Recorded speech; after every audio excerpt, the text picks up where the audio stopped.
And good morning everyone. Magandang umaga na naman sa ating lahat and welcome naman sa ating channel dito po sa Israel. So, ang ating topic today ay meron lang po tayong papanoorin na video. At least meron po isang yung sa loobin, isa po ito sa mga leader ng Hamas broadcasting station na tinanong siya bakit gumagawa sila ng almost 500 kilometers. Ang layo, ang laki ng mga tunnels. Pero hindi sila gumagawa ng mga buildings for civilians to take refuge, di ba? Alam naman natin yung mga civilian ngayon, they take refuge sa United Nations, sa mga simbahan. Sabi nito, bakit hindi nalang gumawa yung Hamas ng mga ganitong building at bakit nila nilalagay sa tunnel? Ayan, syempre kung bago ka sa aking channel, huwag niyong kalimutang mag-subscribe at mag-follow na rin kayo mga kapatid. So okay, sa video na to mga kapatid ay ayan, tinanong ng isang reporter, isa sa mga leader ng Hamas, si Musa Abu Marzouk.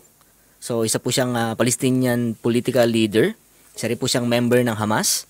And part din po siya ng military organization. In fact, isa po siya talaga sa mga leader ng Hamas organization na hindi nakatira sa Gaza.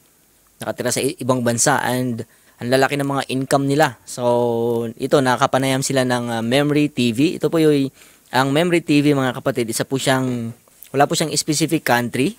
So run po ito ng Middle East Media Research. So ibig sabihin international din sila. So may mga ini-interview sila and yung pinaka primary ano nila is ma-translate sa mga Arab countries, maging available din sa English, no? Kaya nakita niyo po merong subtitle.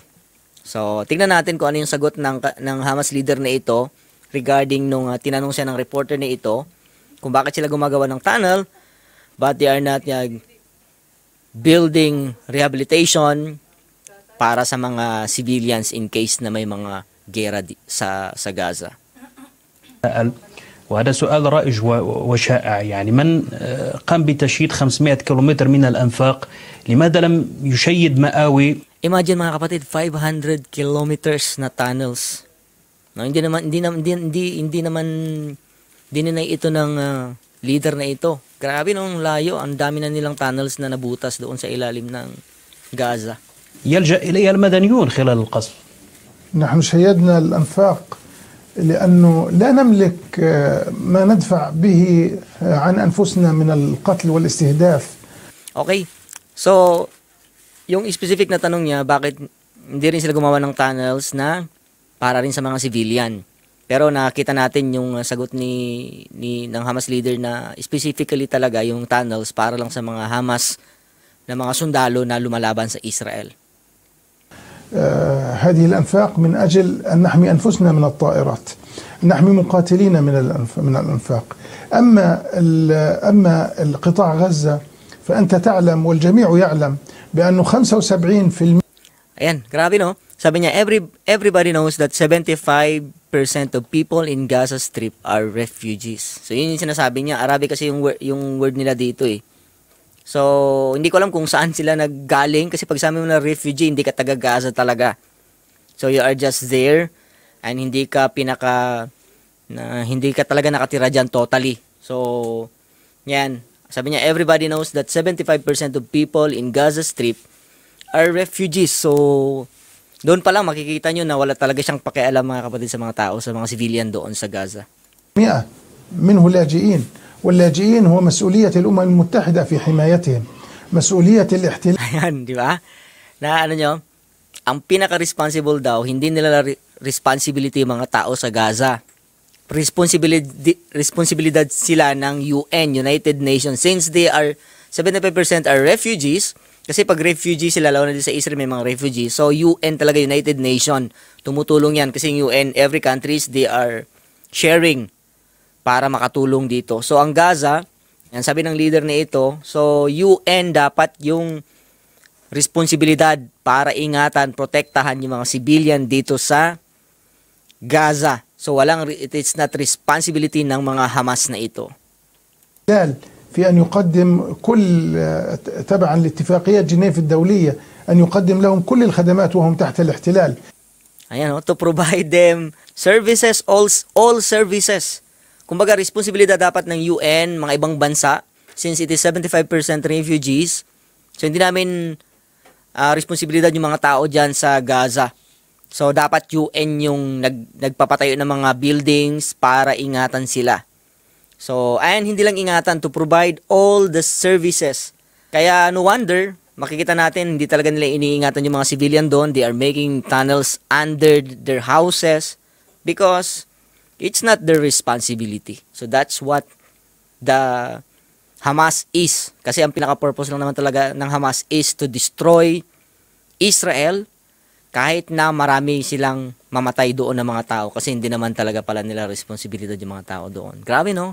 Nakakalungkot, mga kapatid, yung marinig yung ganitong salita from Hamas leader. So, yan. I-summarize natin, no? A question to Hamas leader Musa Abu Marzouk. Many people ask that you said you built 500 kilometers of underground tunnels. So, totoo po ito, mga kapatid. Ang gaganda ng mga tunnels yung structure ng tunnels nila, ang lalaki. And sa next video natin, papanoorin natin kasi nga merong isang Russian reporter na pinapasok nila sa tunnel. So, makikita natin kung gaano kaganda yung tunnels na ginagawa nila. And I believe it cost billions of money sa paggawa lang ng tunnel na ito. Sabi niya, why didn't you build a shelter for the resident of Gaza so they could find shelters there during Israel bombings? Kasi kawawa naman talaga yung mga tao doon. And sabi ng sagot ni Marzouk, we built the tunnels to defend ourselves. Hamas, no, mga selfish talaga to. In the war against Israel. But 75% of the residents of Gaza are refugees, and their protection is the duty of the United Nations.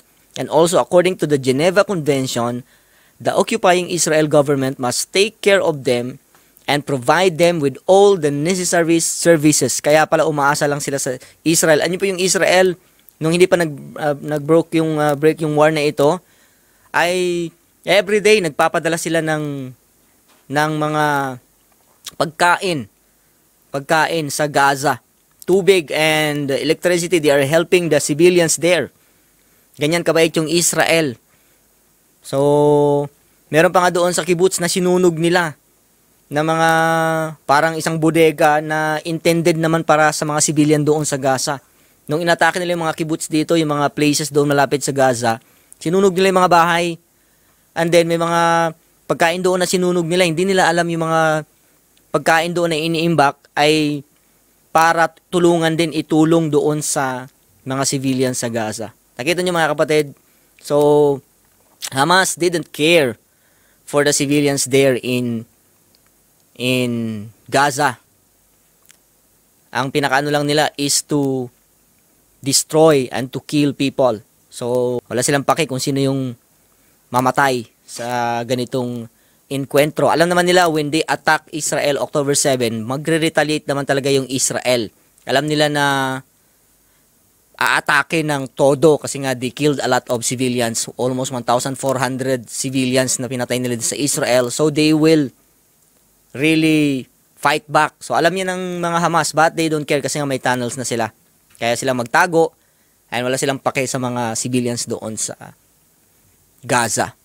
So, ayan, mga kapatid, I hope we learn something about this terrorist group na ito sa Gaza. And let's continue to pray for peace in both sides and matapos na yung gulo na ito. So, ayan, again, huwag niyo pong kalilimutan, mga kapatid, is mag-follow sa ating channel at i-share na rin ito yung video na ito. So, maraming salamat. See you again sa mga susunod natin na video.